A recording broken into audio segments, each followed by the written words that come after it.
Welcome to FACT's webinar called Trends in Community-Supported Agriculture, Business Strategies to Enhance Your CSA Program. It's presented by Debra Tropp of the USDA's Agricultural Marketing Service and Timothy Woods from the University of Kentucky. This webinar is hosted by Food Animal Concerns Trust, or FACT, and I am Larissa McKenna, FACT's Humane Farming Program Director. I also direct FACT's Fund a Farmer project. I'll be moderating this webinar this afternoon, and I really want to thank you all for joining us. It's certainly a pleasure to have you here.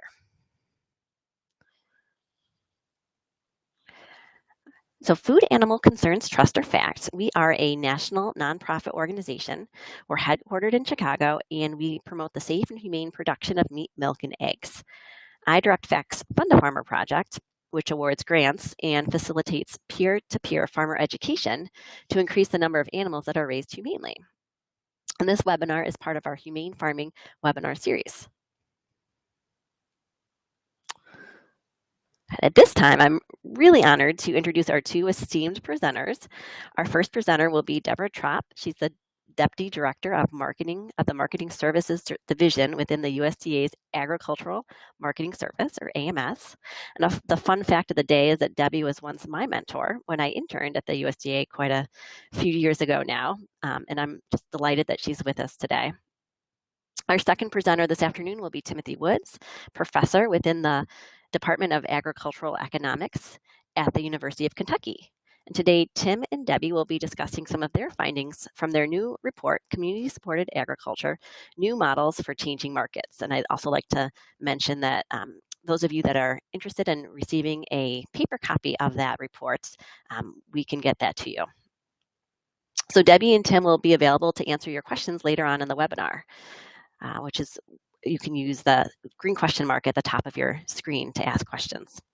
And at this time, I'm going to hand the virtual mic over to Debbie so that she may start her presentation.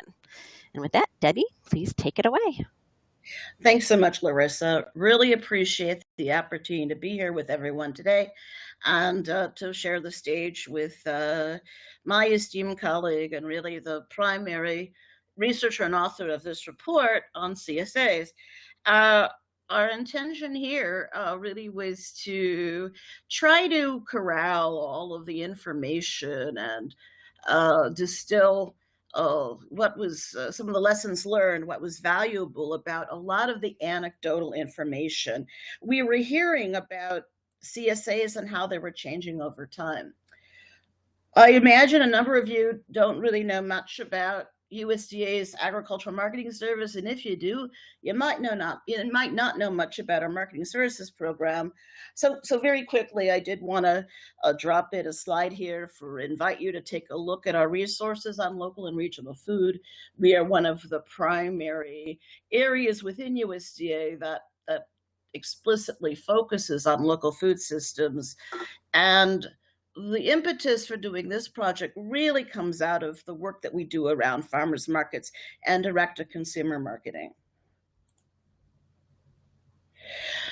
What we do there, many of you may have used or be familiar with the National Farmers Market Directory.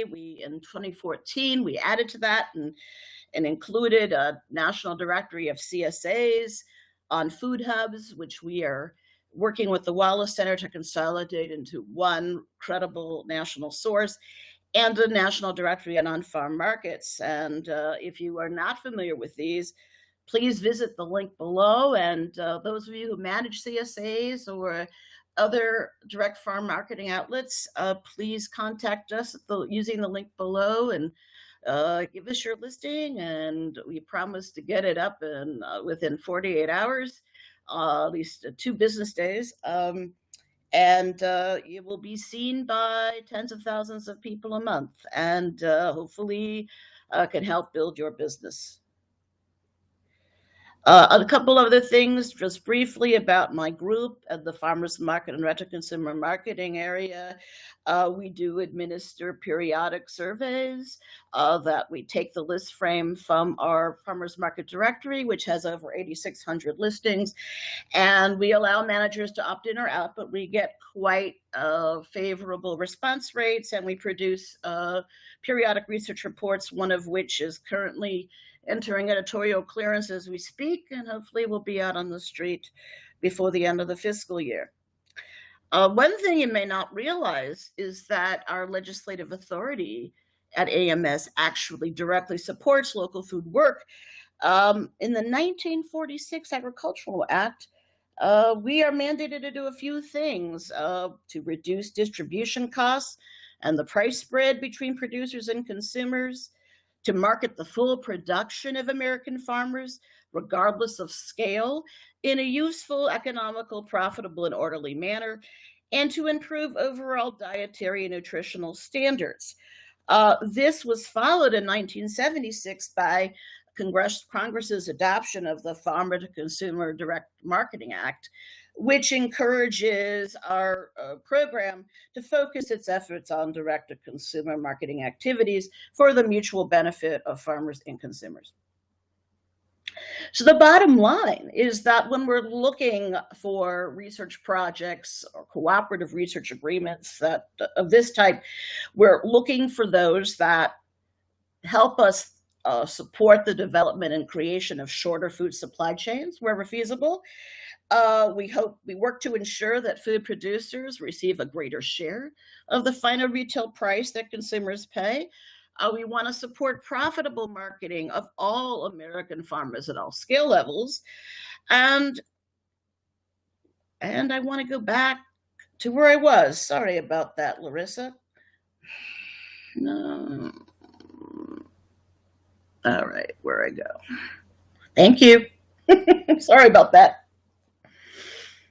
That was too quick. And we also want to support direct marketing that provides mutual benefit to farmers and consumers. Okay.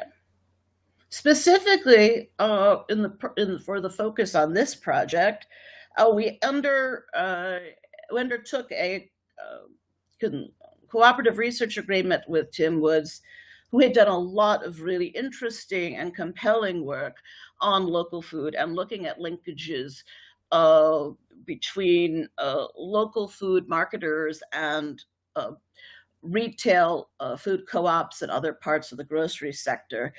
And we thought, let's take a hard look at some of these changes that were being rapidly adapted and discussed in CSAs, better understand the motivation behind the shift in the business scope, understand how this impact was being perceived by CSA managers in terms of its impact on business performance and competitiveness in the local food marketplace.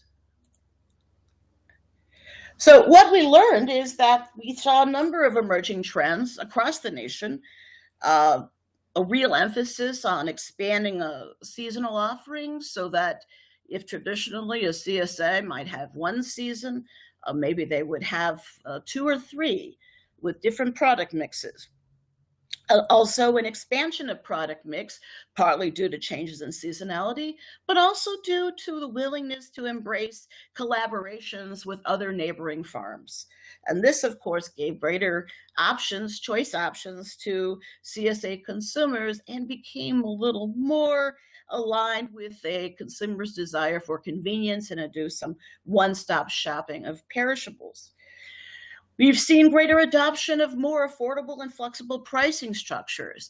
Some of those related to the multiple season offerings, which meant that you could do 1 or more seasons, but did not have to pay for all production up front.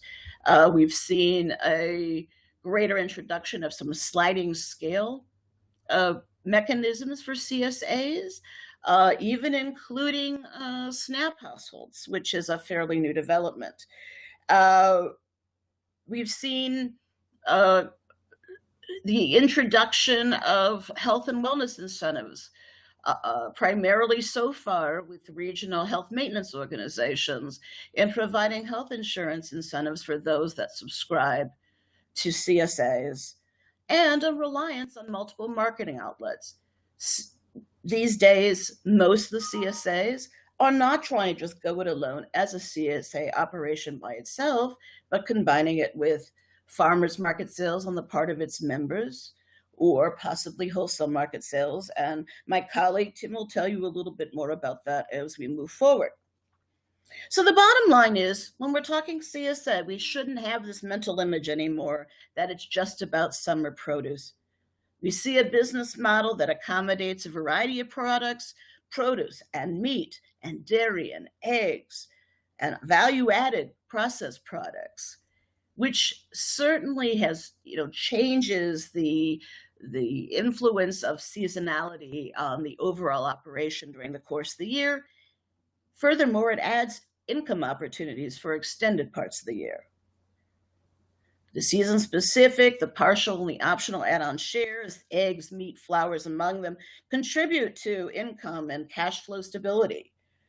This has been aided by, as many of you know, the widespread adoption of season extension technologies that has widened that overall marketing window. And this desire for flexibility and consumer choice may well have driven the move towards greater multi-farm cooperation, looking to different types of farms to do collective marketing together and offering a fuller plate of products and services.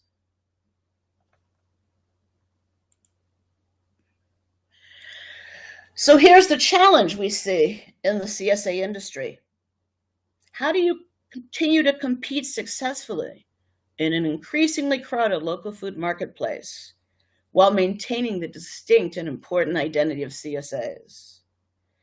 Quoting the former general manager for Penn's Corner Farm Alliance in Pittsburgh, Neil Stauffer, he said, "When CSAs were first around, it seemed it was more like customers saying, 'We really believe in you, the farmer, and how can we make this work for you?'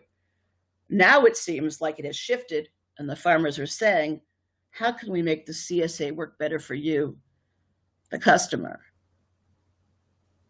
And it's true. This is a customer-driven market. It's prompted by greater retail and food service buyer interest in meeting consumer demand for local foods, producer interest in catering to higher volume wholesale customers, the low revenues that traditionally we've seen from a lot of direct-to-consumer marketing channels, and of course, the greater ability of many producers to provide wholesale volumes of perishable products during longer portions of the year, supported by aggregation services like food hubs and others, and the adoption of season extension technology. It's hard to ignore the relative profitability of wholesale market channels. If you look at the latest census figures from 2012, it's very clear from the numbers below that those farms that exclusively used intermediated ways of reaching wholesale markets were far more profitable per farm than those that exclusively relied on direct-to-consumer channels.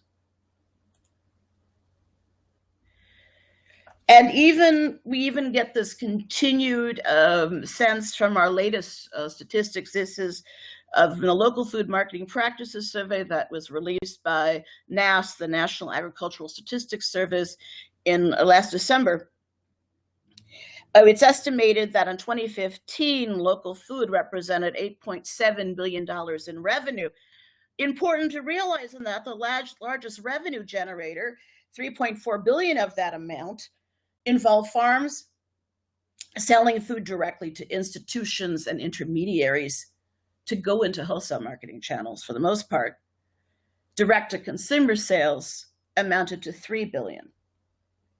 Sales directly to retailers themselves were $2.3 billion. So again, what we see here is a real evolution of the wholesale market channel, of the local food sales channel, to really embrace institutional and wholesale sales given the emergence of infrastructure. How is CSA going to compete with this new and challenging environment? Well, I'm going to turn it over to my colleague from the University of Kentucky, Dr. Tim Woods, to tell you what we found out and some of the interesting strategic approaches that some of the CSAs are taking across the country. Thanks for your time, and take it over, Tim. Great. Thank you, Debbie. And I wanted to just start out by saying particularly thank you to you and to AMS for all the great support you guys have given many of our producers across the country that are working in this direct marketing space and providing the resources and valuable research support for a lot of folks that are looking into this workspace.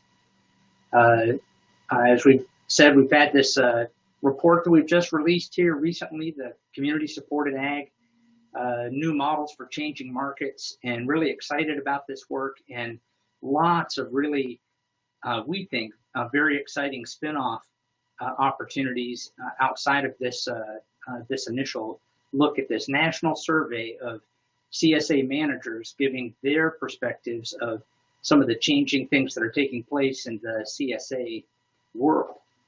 And as Debbie's already kind of alluded to there, trying to get a sense from these managers how the CSA model is being adapted to a changing demand environment, supply situation, issues of competition, but a lot of innovation. And that's what was really striking us initially, and taking the opportunity in this study to really drill down deep into 6 different cases around the CSA space where CSAs and producers were doing some really neat things to push the CSA model into some innovative spaces to take advantage of some neat new opportunities.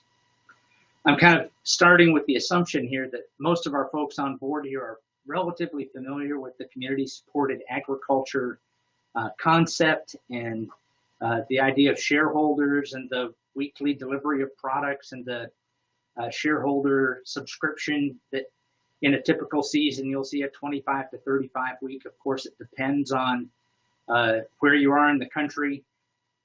All the CSAs that we looked at, no two are exactly alike. A lot of variation and innovation, even down to the individual community. And so the things that we're seeing here to try to offer some very general picture, we need to keep that in mind, that there's a lot of variation within CSAs themselves. Just a couple of highlight points picking up out of the study, looking at how long operations have been around. You can see a spike there on the left of a little over a quarter of the CSAs have been around for over 10 years. But there's still a pretty decent number of them that had just been in business 4 or 5 years or less, and just moving into new markets and moving into this new kind of a business model. You can see there on the right the average share size, and these can actually be a little bit deceiving. One thing to note that we observed was that the share size was certainly growing, but the median share holder size is really relatively small, 50, 60 shares on average, and that's a much more typical size CSA operation. As we were looking at their orientation toward production, of course, the CSA model had its original roots in organic agriculture, and still today, fully a quarter of them are USDA certified organic, but a very large percentage of them still are producing with a view toward operating under organic standards, and only a relatively small handful, as you can see there, a little over 12%, with some organic, some conventional methods, but the organic production system is still remains an important part of the culture of a lot of the marketing that takes place here with our CSAs today. One of the things that we also wanted to get a sense from the managers was to relate the changes that they were seeing in their CSA models to how they viewed the general demand for local food in their market area, and recognizing that for a lot of them, they're in very different kinds of markets, urban markets, rural markets. It was interesting here to see for both urban and rural markets, relatively bullish perspectives on the change in demand somewhat increasing significantly for local food products in the area. And that, of course, creates opportunity for a variety of different marketing and distribution models there for selling through these CSA programs. As Debbie had indicated there, we were also very interested in how else was marketing taking place for these folks that were selling through a CSA. And not a real big surprise, you could see, as they're thinking about competition, some concern about other farmers markets, a little bit about new CSAs coming into the market or established CSAs expanding. But one of the things I really do need to emphasize here is some of the feedback that we heard from some of the producers was that there's actually a positive network effect with CSA. So actually having in a community, a city particularly, having a minimum number of CSAs that could raise the awareness and the number of options actually was a good thing for many folks that were involved selling through that CSA kind of model. But clearly they're keeping an eye on what other kinds of direct market activities are taking place that could potentially impact the demand for the CSA that the manager is operating. This issue comes up a lot, the shareholder recruitment, shareholder turnover, as some of these CSAs have been around for a while, and particularly in some places where the CSA model maybe is a little bit less connected than what it had been in the past. Some evidence, or at least some anecdotal conversation about a higher shareholder turnover, and that's a challenge for a lot of these managers, is replacing that base of customers that are foundational to their CSA. But that said, it's kind of you can see the issues related to shareholder recruitment relative to the previous years. For the most part, it's kind of the same challenge that they're facing. A number of them, maybe a little over 20-25% or so, are saying it's becoming a little bit more difficult. You can see the same sort of thing with the shareholder turnover, but we do hear more and more questions about that. Larissa was telling us here earlier about a recent panel she was hearing where that was the focus of the conversation, and we do know that continues to be an issue. How to replace those customers? Are we going to just kind of work through a community and then run the well dry, so to speak? Some managers have some concerns about that. So I'll come back and touch on that more in here in just a minute. As we were thinking about changes and ways that the CSAs could potentially innovate, there are a variety of different kinds of business functions along which we were particularly interested in seeing how CSAs were innovating. So the first one we were looking at here, you can see on the list, the scale and variety of products offered. This was quite striking to see just how much of an increase these managers from across the country were pointing to the scale and variety of products offered, and that was just a critical part of how they were adapting their CSA model, as Debbie had said, trying to be a little bit more consumer responsive there in terms of what their shareholders were looking for. We're seeing more interest in processed products offered, especially as some CSAs are moving toward late season shares or even winter shares, the opportunities to have value-added products there, particularly among some of our CSAs that are trying to be involved in a more of a year-round type of a model, are playing an important role in some of the offerings there and using some of the fresh products, of course, that were grown earlier as part of those value-added products. And as you can see, closely related to it, the big increase, probably one of the most striking changes that we saw was the big increase in the season extension technologies. Many of you guys that are involved in high tunnels, particularly in the center northern part of the country, know how important that season extension technology can be, to adding even just a couple of weeks before or late into the season to give your shareholders that extra couple of weeks of access to fresh products, and some products that just need a little bit longer or a little bit earlier staging in the high tunnel to be able to get a good quality product out earlier, adds value to what the shareholders were looking for. Some interest in sourcing products from other producers and the multi-farm program. We have a case that we'll look at there that we think is very interesting. A lot of questions and frankly, some very pointed pros and cons about multi-farm CSAs. Control over the product and control over the quality and dividing up the revenues, and the issue of maintaining the quality of relationship that is characteristic of a CSA in a multi-farm kind of a setting can be potentially challenging. And for those farms that are doing the multi-farm kinds of programs, they have to pay very special attention to that kind of that aspect of the CSA.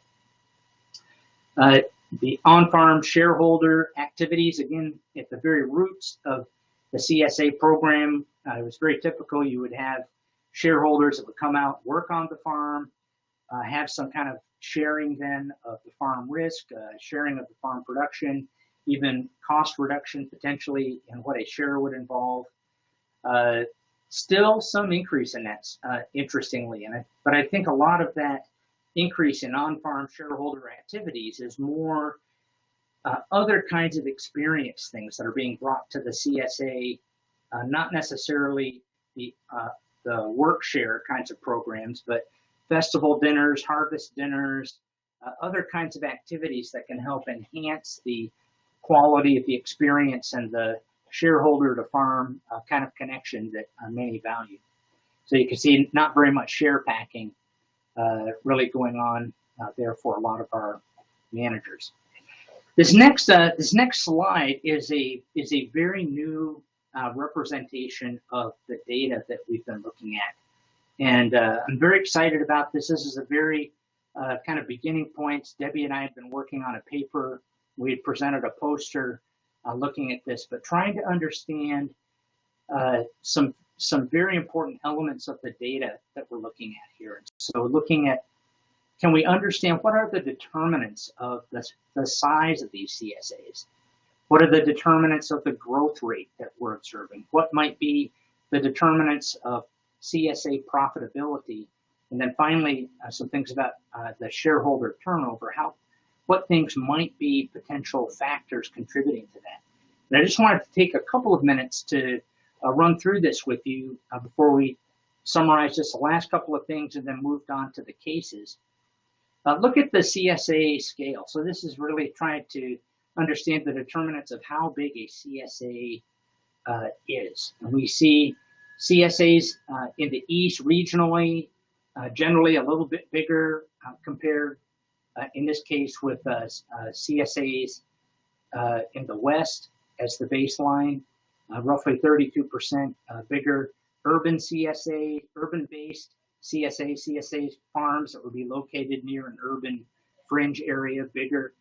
The certified organic CSAs, almost half again as big as the non-certified CSAs, partly a little bit related, I think, because they may also be older.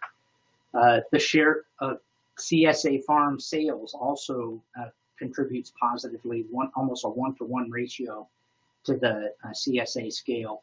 Older CSAs, no big surprise, tend to be a little bit bigger there as well. Processed products add a little bit to the size. Season extension, look at this. This is kind of an interesting one.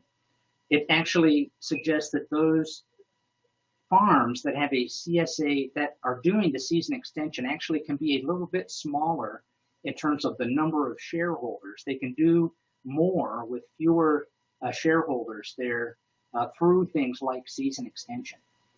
Multi-farm marketing tends to contribute to a little bit bigger size CSA. Having payment options, web sales also contribute to being a little bit bigger in terms of the CSA size. Growth rate, not a real big surprise. Where local demand is really high, growth rate was also reported to be very high. And the CSA age, interestingly, there is a maturing effect. So CSAs get to a certain level of how many shareholders they want to have, the growth rate tends to taper off. So we see much of the growth that's taking place in terms of the rate of growth is taking place with those earlier, younger CSAs. The profitability column is the one that I think is the most interesting, and you can see shareholder turnover, no big surprise, is adversely or negatively related to profitability. So the higher the turnover, the more they're having to replace shareholders, the more challenging it is to keep a profit. And the same, we look at with the percent of CSA of farm sales, also kind of an interesting relationship here. The more focused the farm is on the CSA relative to all the other kinds of activities, any of you folks involved in CSA know that it's very management intensive. So it's not very surprising that those folks that are really focused on the CSA aspect of their farm are able to be more profitable than those where it's maybe not as much a part of lots of other distractions on the farm. Local demand contributes positively to higher profitability, a little bit, tiny bit with the larger scale farms, but the season extension, this was extremely interesting to me to see how positively that was connected with profitability as well. And so we've seen such a big push into that season extension activity really across the country. And finally, as we look at these payment options and some of these other ways where farms can potentially adapt and innovate, it's really the payment options, which for some folks in the CSA world is relatively new. Some farms are a little bit uncomfortable with these kinds of options, but for those farms that were willing to be a little bit more flexible, again with their customers, they were more regularly pointing to being more profitable than those that were not offering payment options. Shareholder turnover, the urban areas, more shareholder turnover, less concentrated on the CSA farms, less turnover, more payment options. Interestingly, it's a little bit of a kind of a negative swing here. You offer more payment options, you're actually seeing lower turnover there, and again, the negative relationship with shareholder turnover and profitability there, as you can see at the end there. But just some interesting patterns and relationships that we saw with some of the variables that we were looking at inside this study. And so anxious to follow up with anybody that might have some interest in looking deeper into the analysis. So let me just in kind of toward bringing our presentation toward this full circle here, as we're looking at these new marketing models, what are the opportunities there for people out there in the CSA community? Certainly, as we've touched on here, the widening the traditional shareholder base, looking for season extension opportunities, expanding scope of products, reaching different kinds of customers, lower income markets, for example, cooperating for distribution economies, whether it's a multi-farm or some other kind of food hub related kind of concept, the community linkages, wellness linkages, as we'll touch on here in these cases, really are kind of the perimeter of some of the different marketing models that we were looking at, that we found folks doing some really innovative things out there. So I'm just going to touch very briefly on each one of these cases, and then we'll have a little bit of opportunity here, I think, at the end to have some question and answer and some feedback and reaction from you folks that have joined us here today. One of the cases that we looked at was right here in my backyard here in central Kentucky, Elmwood Stock Farm. It's our largest CSA in Kentucky, has roughly 400, 500 shareholders. And just kind of looking at this, how they evolved as a farm. They're a certified organic operation. But the thing that is interesting to see there is how they have integrated the value-added products. They have an opportunity to co-pack some products, and they have a winter CSA. They also have a meat CSA, and that is done extremely well. They've been able to leverage and sort of cross-sell between their different CSAs in an extremely effective way. Built a very well-recognized name brand within the community, and really doing a very impressive job here, working with a lot of different market channels to supplement their CSA. But the CSA has become more and more and more of a focus and taking up a larger share of the CSA activities there.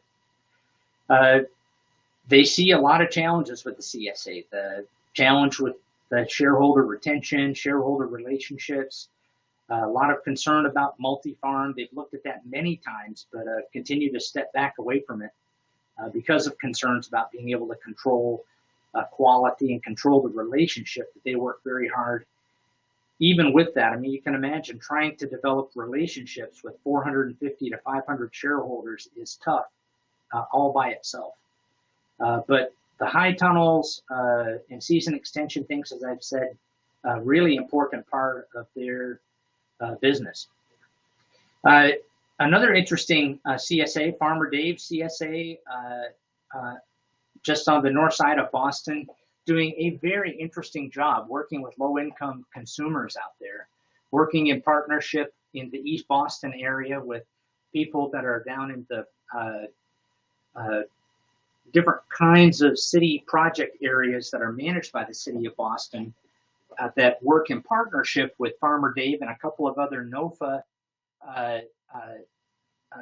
Northeast Organic Farmers Association farms up there that are working in partnership with wellness, people in the wellness community there, people with the Hispanic community in one place in particular, doing a lot of peer building. It's a really interesting case.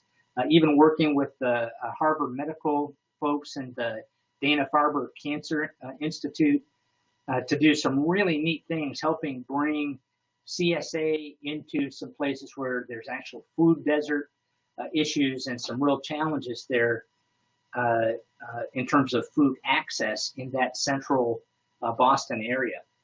But Farmer Dave and some of the other leading farms, the Many Hands Organic Farms, you can see, have really worked very hard to build these coalitions with these inner city folks to be able to get cost share, supplemental support, mentoring, and other kinds of really innovative things to help make their CSA accessible, ease of distribution, and affordable into these markets. Really, really impressive way that they've been able to build the bridge there. Here you can see just following up on that. Some of you that may be up in that Boston area know this Project Bread, Walk for Hunger. A lot of really impressive citywide efforts to try to meet these kinds of issues. But the thing that in talking with these CSA operations there, they felt like this was a great missional fit with what they were trying to do in terms of the spirit of CSA and the community food systems connections that they were trying to achieve. And with the help of some of their inner city Boston partners, were able to really do some pretty amazing things there. Here they are loading up their CSAs, getting ready to take the shares off to the city, moving beyond this kind of traditional shareholder base that we've seen the CSA market to traditionally. Another really innovative CSA system is in the Pittsburgh area, this Penn's Corner Farm Alliance. Debbie had mentioned Neil Stouffer, the manager, former manager there. Many things are impressive about what these folks are doing there.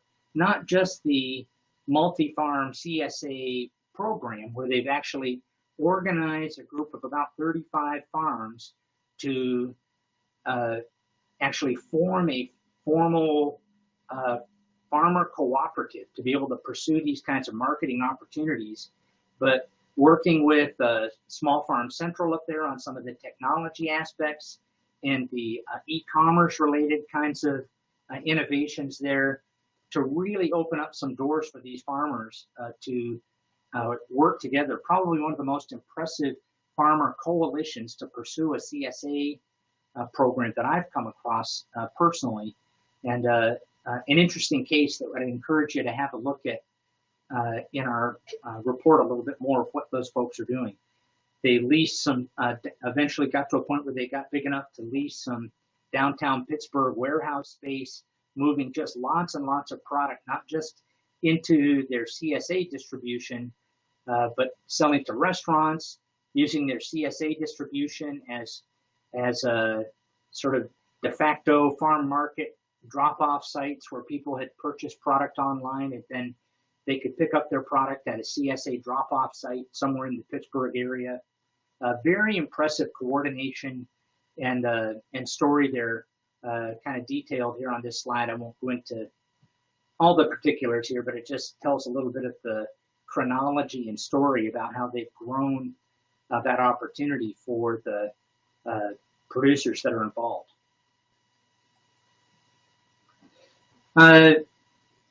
We do have some, different kinds of multi-farm CSA operations that have been explored. One of the cases that we do include is this Fair Shares combined community-supported agriculture in the general St. Louis area. You can see a 450 share multi-farm CSA network. Lots and lots of different products, 40 farms that are basically being used to source a wide variety of products. It's a private venture. It's a little bit different from some of your traditional food hubs that depend maybe a little bit more on some public funding or even are a little bit more farmer driven. These folks have done just a really interesting job, somewhat like the Penn's Corner Farm Alliance folks, being able to organize and sell into the St. Louis area. A little bit closer to home here in Kentucky, we had though another multi-farm CSA, the Grasshoppers group, that did not have as happy a story or happy an ending. Just many, many challenges doing this multi-farm kind of a model. And there's another nice write-up that we've done, a little bit more extensive detail on why that particular distribution model failed, but it wound up going bankrupt in 2014. One of the models that we were especially excited about was to see in Wisconsin, many of you are surely familiar with the Fair Share Coalition up there in Madison, Wisconsin, really taking advantage of this connection with health and wellness and working with the health insurance rebate programs that are operating through a handful of some of these insurance providers in the area. And these folks have done amazing things, growing in a city that's even smaller than us, maybe 250,000 people or so, I think, getting up to the point of having 10,000 shares that are being sold in and around that Madison area. Very, very impressive coalition of CSA farms that have been able to really build on the back of this innovation around this health insurance rebate program. And you can see here, this is a little bit dated, but just gives you a little bit of a sense of the picture of how much and how fast these guys have been able to really grow that program. I was talking to the current manager up there, and she was emphasizing the fact that it's almost 1 in 4 residents of Madison that are connected in some way, shape, or form to a CSA, which is just absolutely a spectacular number in terms of the kind of reach that they've been able to get. And so, it's a little bit of a sidebar from here, but working with Debbie and some others at AMS, we've been exploring some other kinds of health and wellness kinds of connections, employer voucher programs for employees, lots and lots of opportunity, I think, to build out around this kind of an opportunity for producers, but it does really require a focused coalition and coordination of producers, I think, to really build it to this kind of a scale of impact. And then just to kind of bring it together in the city of Denver, a lot of great CSA activity that's going on there. One of the things that it was interesting, even while we were there, one of the largest CSAs in the country had just gone through a pretty dramatic failure. 10,000 share CSA, if you can imagine such a thing. And so just being big doesn't mean you're necessarily going to be successful by any means. Lots of management challenges for some of these folks that have tried to adapt the CSA model, and it just hadn't worked very well. But that said, in the city of Denver, some very impressive innovations. One of the things that I especially liked was seeing how they were doing some neat urban-based, physically inside the city of the Denver city limits, doing some kind of almost urban gardening kinds of things, linking with the Denver Housing Authority, even in some of the suburban areas of Denver. One of the places that we visited here, I've got a picture, here's the Urban Farmers Collective, but here this Star Acres Farm was a CSA that was specifically part of a planned community. So they had a neighborhood development, worked with the zoning and planning commission in the area. And the people in that particular community said, we want to preserve in the center of our community this farmland and designate that farmland to be not just an operating farm, but a farm that would have a CSA that could be accessible to people in our community.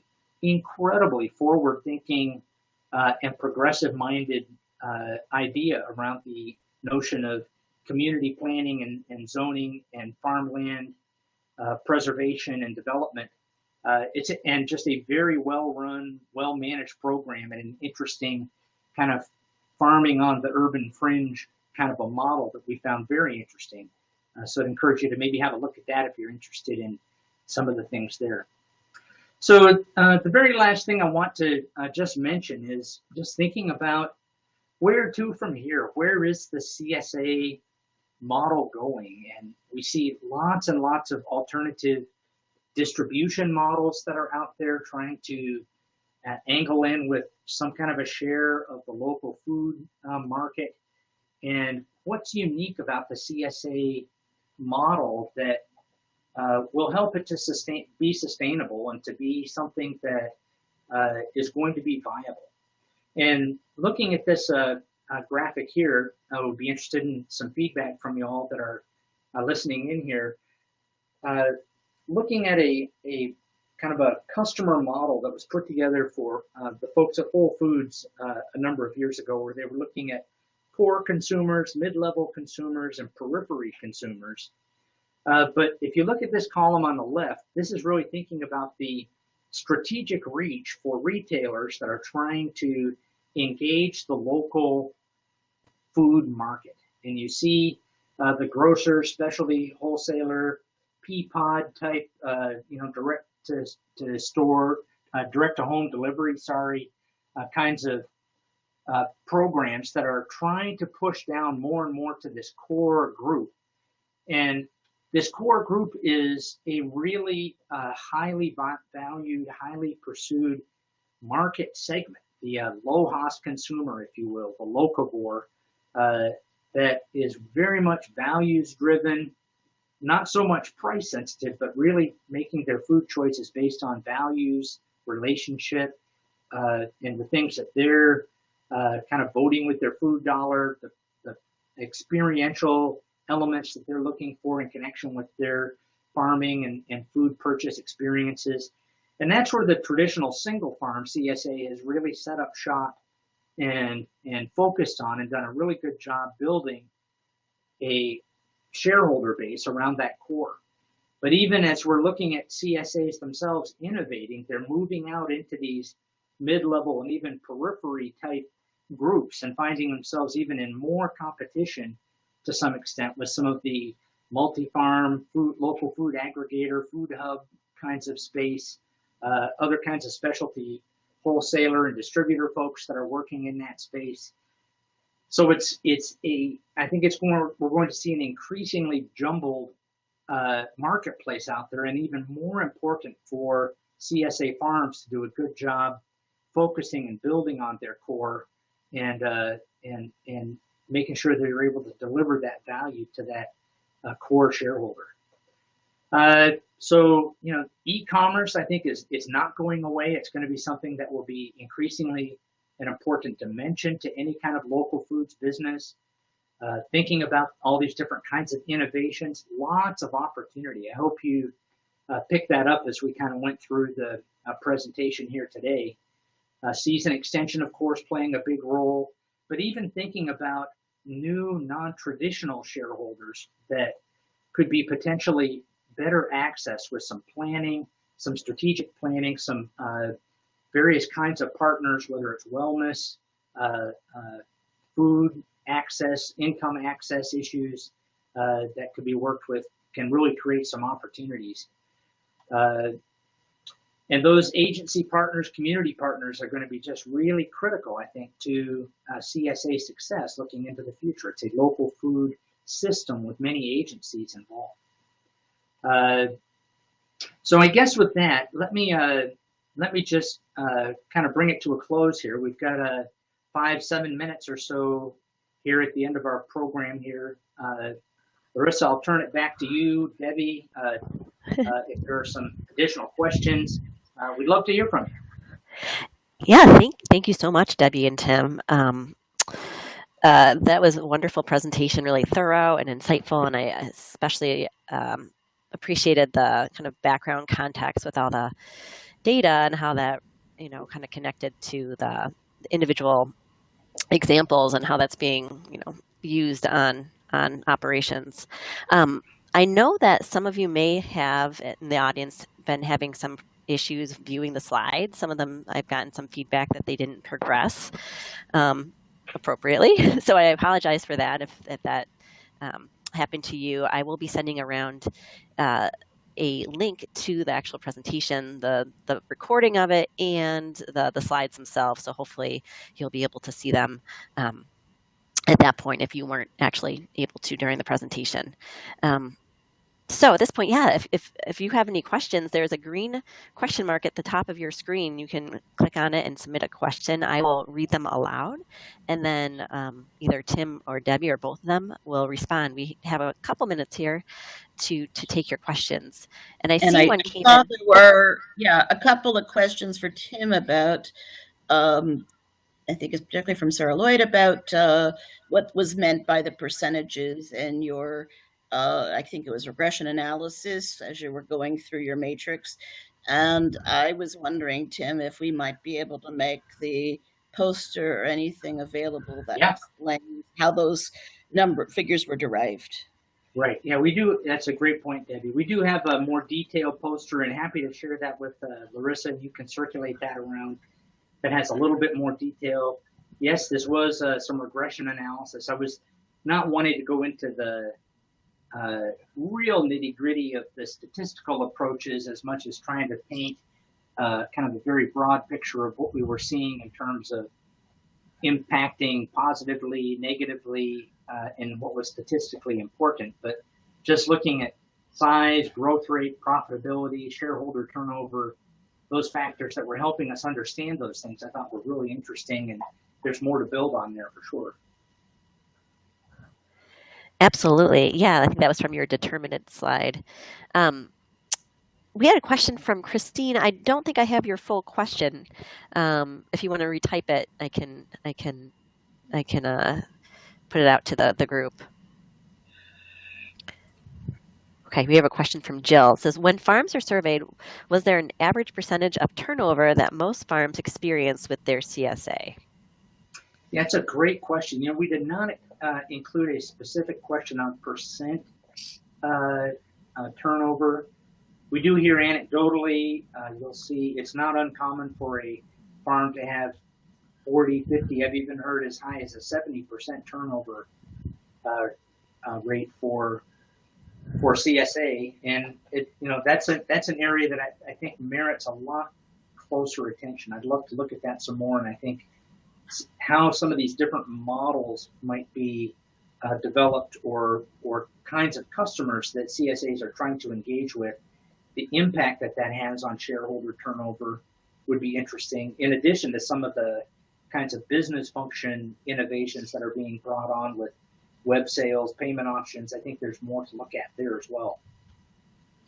And yet, I thought it was really interesting, Tim, that even though I think both of us suspected that we'd see a lot more pain associated with high levels of turnover from what we'd heard anecdotally, that in the aggregate, we didn't actually see that reflected, overall. I mean, there was certainly a segment, maybe a quarter turnover seemed to be a serious matter. And that you have that, I know, on one slide, but overall, most people were saying it's about the same, not that level had increased, in the recent past, or that they didn't expect it to. And I think that was a little counterintuitive, frankly. Yeah. No, I think that's very fair, and it's not, the shareholder turnover is not the biggest issue out there.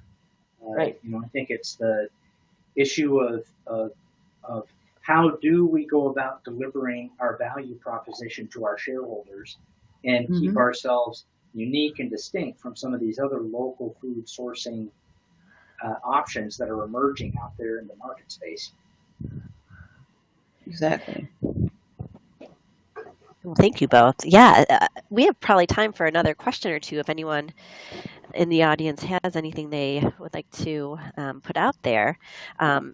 I would like also to mention that there is a Midwest CSA conference being organized in Wisconsin. I believe it's in December, that I can also share with folks on a follow-up email. I think that's being organized by the Wisconsin Farmers Union.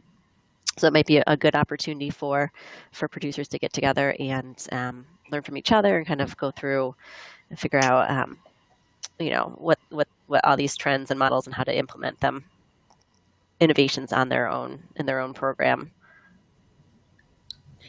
And I would just say, if any people that are listening today are either doing their own CSA, contribute to the CSA, or working with people that are managing CSAs and have interesting case studies and examples they'd like to share with both of us, we'd be more than appreciative in hearing how other people are adapting to change, especially in different regions of the country, because I think that's where we're going to see some real distinctions in how people can pursue successful strategies. We didn't have, I think, enough examples to give a very, deep and thorough analysis of how, things are manifesting themselves, in the East Coast versus the Southwest or Far West, for example. Although, Tim alluded to some of the distinctions we're seeing within the limitations of our analysis, but we'd love to hear more examples. Well, yeah, on that note, Debbie and Tim, do either of you have any parting thoughts before we close? We're down to our last minute or so. So if there's anything you'd like to... would love just to let people know, as you'd mentioned, Larissa, that we do have hard copies available if people are interested in using any of this information in the report. I know you're going to be sending out a link, but doing any training around these, happy to try to support that. And you're certainly welcome to contact me directly at USDA using the contact information I provided on the presentation. And I'd welcome you all to visit our resources on our website. And really believe that what I take away from this is that there's quite a future for CSAs. It's just that we have to stop thinking about silos and recognize that everybody's playing in different parts of the system these days to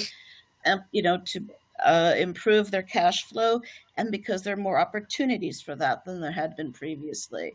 And I think that CSAs play a role in farm marketing, an important role, and one that conveys value to the consumer. But the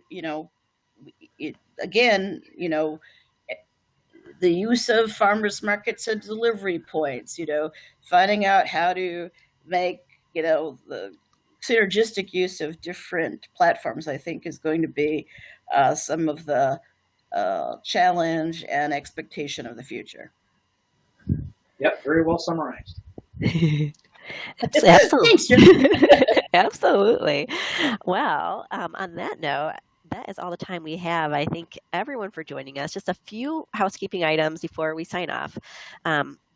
As I mentioned, there's going to be a recording of this will be available soon, and it's also going to be archived on our website. I will email it along to all of you, along with a bunch of the different resources and links that we talked about during the presentation.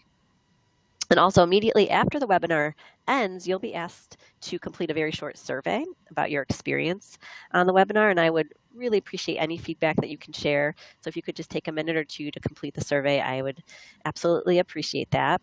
And finally, once again, I'd like to thank and offer a sincere thank you to Debbie and Tim for their excellent presentations and for taking the time to answer all of our questions and all the follow-up that I'm sure will happen as a part of this.